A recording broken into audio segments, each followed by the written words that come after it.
Hey folks, Robbie Payne here again with an unboxing, this time of the iPad Air, the space gray black version, 16 gig. It is LTE, and I was able to snag this morning, first thing from T-Mobile. And for those of you who don't know, T-Mobile is offering 200 megs for free, and they're going to do it across multiple tablets, iPad just being the first one. You walk in, no down payment, spread the cost of the device with no finance charges, nothing, over the course of 24 months, which shakes out with this guy to be about 26 and some change per month.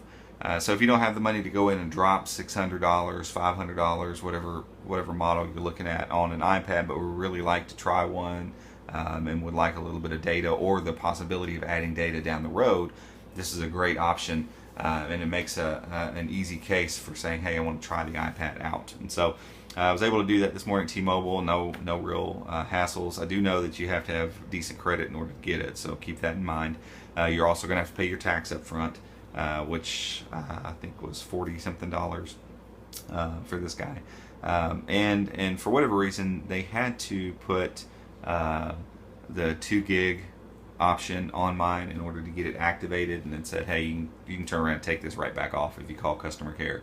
That's kind of annoying a little bit. Not a huge deal. I'll call here in just a little bit and get that taken off, but just know those kind of things up front before you go in. And I didn't have an account set up really, and so the whole thing took like 20 minutes, which wasn't bad. And I was the first person in this store doing this, free 200 meg plan. So I'm sure they're going to have to work out the kinks. But overall, it's a great deal. And like a lot of the things that T-Mobile are doing right now, just for their customers, it's pretty cool. Anyway, so I got my hands on this. Wanted to do a quick unboxing, get you some initial thoughts about the feel and the weight and the look and all that kind of stuff. I mean, under all of it, it's still an iPad. But what really caught my attention with this guy was I really enjoyed the iPad mini last year. I just hated the display. And as someone who reads a lot, display is pretty important to me. And that can sound like a first world problem, probably is. But reading books, reading articles and that kind of stuff on that older, 1024 by 768 display, wasn't terrible, but it was pretty bad. And without font being reasonably sized, it was really difficult to read. So really looking forward to Retina display on the iPad mini. But this kind of caught my attention because now they've packaged the full-size iPad with much smaller bezels, much lighter, much thinner, and we're talking 1/4 pound, I believe, heavier than the iPad mini. So you're getting a lot more screen real estate without much more bulk. So that's a pretty cool thing.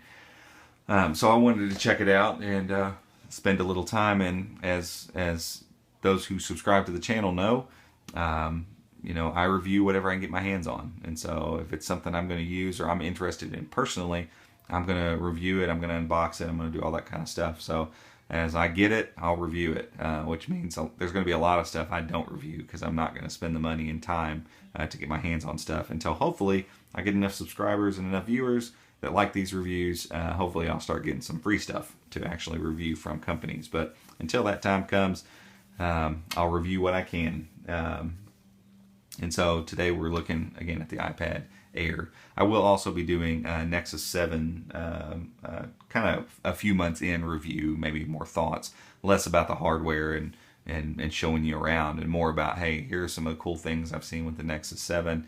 Here are the things I like, here are the things I dislike, and give you a couple months review, which you don't see a whole lot. Usually you get a weekend or something like that, and then the review units have to be sent back, so you don't get these longer thought out kind of reviews very often. So I want to do that with the Nexus 7, because obviously with this I'll be sending it back. So you get basic iPad packaging here. Nothing really amazing. Pretty blank on the back. I'll set him aside for just a second. Manual, that kind of stuff in here. Charging cable, lightning, and then a block. That's it. That's pretty standard fare. Apple's not known for changing things up too much. And so here it is. We're going to take it out of its plastic sheath real quick.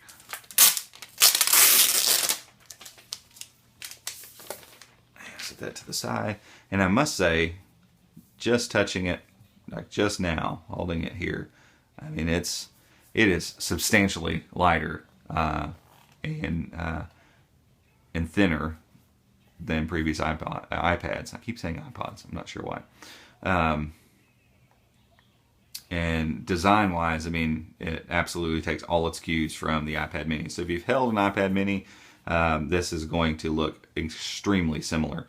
The way things are rounded, the chamfered edge on the side, the thinness, the speaker layout with the lightning port here, the volume rocker buttons being separate and metal as well, with the dual mode switch there. You can either use it to silence or lock rotation. Nothing on this side. Earphone jack, microphone jack up top, the plastic sheath because we're LTE here, camera on the back, power button. I mean, this is all standard fare. Surely to goodness, most of you have probably seen an iPad by now. And so if you've dealt with an iPad mini, you're going to be in very familiar territory here.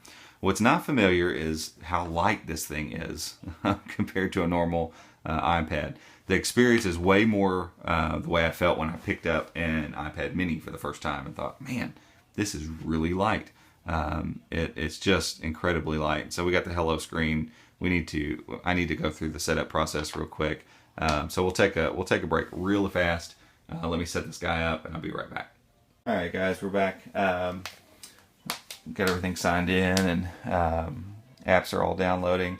I will say, just having used it for just a minute just to get everything signed in and moved around, the slightly narrower form factor does help with portrait typing. So that's been nicer, and I forced myself to hold it in one hand during all the sign in and setup and all that kind of stuff just to see if the fatigue is there the way it is with the regular iPad, and it actually wasn't. It felt way more reminiscent of holding an iPad mini. So those two things are very good. The device is incredibly light. And you see my thing, I'll take that off probably. Part of the setup process, but very light. Screen looks gorgeous. I mean, it's a Retina display. Looks great. Viewing angles are awesome. Performance is really snappy, and that's impressive because you can see all of these are darked out.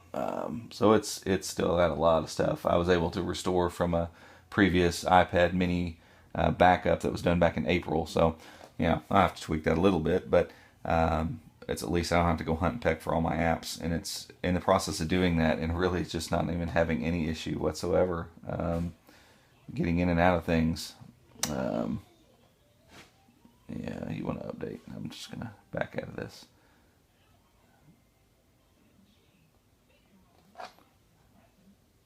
So we'll just jump in a couple things here just so you can kind of see. Like I said, it's installing, you know, 30, 40 apps in the background right now and just really not having any issue whatsoever. We'll open this Samsung tablets rank highest in JD Power owner satisfaction on my iPad. But you can see just top-notch performance here. So the A7 chip is not disappointing. The Retina display looks great. Form factor is great. Device is light. So really positive thus far. Don't have anything really negative to say about it.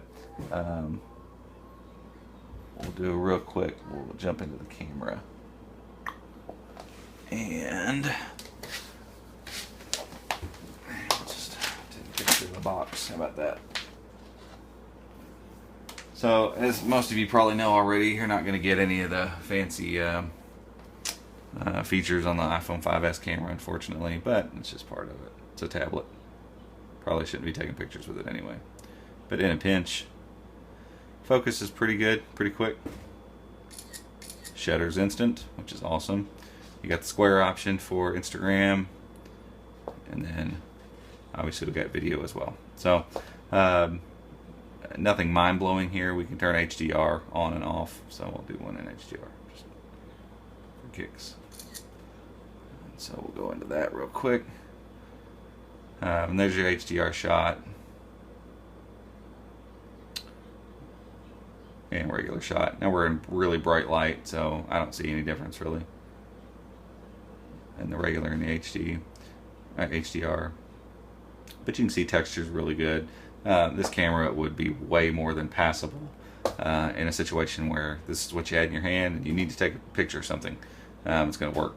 It's going to work quite well for that. So I would not worry one bit about the camera. But I think it is the exact same module that's been on the iPads for the last little bit. So again, nothing groundbreaking here as far as the camera goes, but it works. It's passable. It thinks fast. It's light. It's thin, and the screen looks great on it. And then after that, I mean, it's an iPad. So you kind of know largely what to expect. The device hopefully gets out of the way and lets the apps and all the functionality of the device shine through all that stuff. And so I'm going to spend a few more days with it, and then I'll kind of give a better, more overall review of things I like, things I don't like, see if it's going to stick around for a while or not. Until then, thanks for watching, and see you later.